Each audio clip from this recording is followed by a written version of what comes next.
High school. We all know high school is a place where you see a lot of different personalities, the dancers, the cute baddies, and the nerds. High school is actually the highlights of the teenager's life. It's part of what makes our young generation cool. You would see everybody bragging to each other about what will they be doing after high school, having plans that seem as if millions are coming their way. But actually, what happens when the life of high school finally comes to an end? Where do you go after this? How will your life be outside of the one thing that kept your teenage life awesome? And what will you be doing after maturity?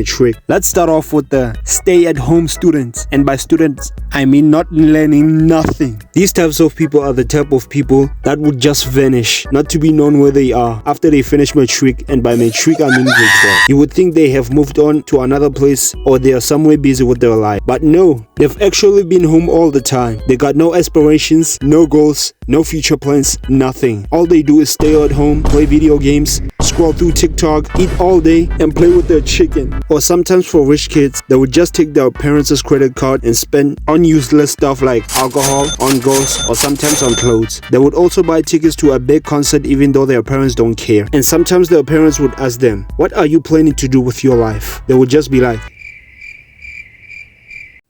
I'll see.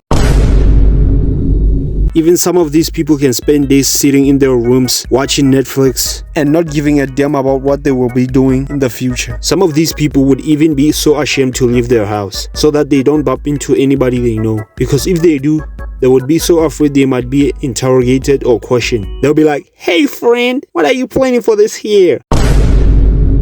And after that one question, friend will feel like she has been insulted. These people would even lie to their friends and tell them they were busy with something. They had a little bit of duties, or they have moved to a different province. Bro, would you stop lying? You were actually at home all the time, eating all the snacks in the fridge. Or sometimes they would even try to sympathy farm and be like, dog, I was busy all day, dog. I didn't have time, dog." Some of these people have already thrown in their towel. They'll be like, all those motivations from the principals and the teachers, yeah, fuck them, bro.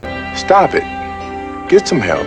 Like, bro, get a job, bro. And speaking of jobs, which now brings me to the next people, which is the 9-to-5 people. Okay, amongst everybody here, these are the types of people that would say, at least I have this. 1 month after finishing school, they would apply for work at KFC, Checkers, or maybe some random company. They would be like, okay, this is how life is gonna be right now. All those dreams I had while I was still in school, all those motivations, fuck them. They all gotta go down the drain. You wake up at 5 a.m., go to work by 6 a.m., knock off at 5 p.m. You work 6 days a week. The routine goes on every day. Wake up, eat breakfast, and work 10 hours a day. Go home and sleep. It's the same thing, but fortunately for these types of people, their parents give them a choice. It's either you get a 9-to-5 job or you go to school. And also when you be trying to call them, they will just ignore you like both of you don't know each other. Or when you see them in public, they'll be rocking the buffer shoes and the machine cover uniform, mizing you like they don't know you. Some of these people are forced by their parents to get a job because there will be no kid gallivanting all over the house opening the fridge and the bread bin searching for a few slices of bread. That ain't happening in mama's house. Hence they get so mad at their jobs. Some of them are so happy to have their first jobs and be able to get their first paycheck just to blow it over the weekend and have to struggle another 30 days of drinking water like it's a champagne bottle that is worth millions of dollars. And some would even call you for some favors after all their money has run out. It's chai boy.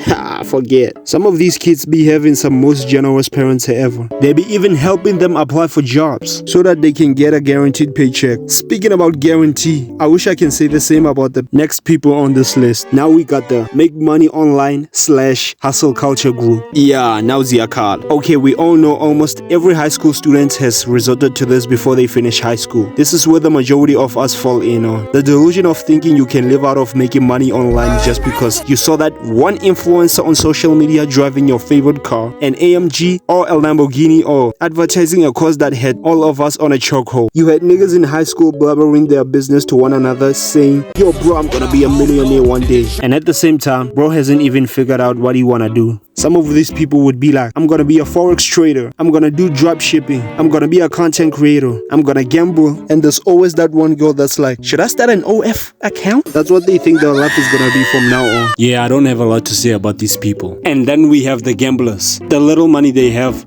they would just waste it on Aviator and Betway 10 seconds after the money has been deposited, and then yeah, gone. And lastly, we got the university student. Now, the majority of South African students are like, fuck it, I'm not gonna go spend another 7 years validated. I ain't going back to school. But here, these are the kind of people that knew they were going to go to university. What university they were going to, what course they will be studying. These people would be dreaming so big you would think that they are undermining you. They'll talk about studying courses that require an APS digit that seem to be more than double your APS. They got a plan of design, what they'll be with their roommates. Some of them are so afraid they don't even want to make mistakes. They just be like, I will study every day, no parties, no alcohol, no dating. They will always treat feel as if it's the end of their lives, just to show up with only 7 people in a classroom. Some of these people really care much about school. They just go to university life they see on TikToks, get into relationships, have fun, party until some of these people would spend money on alcohol and parties, only to eat water for the rest of the 30 days. Yeah, peace out.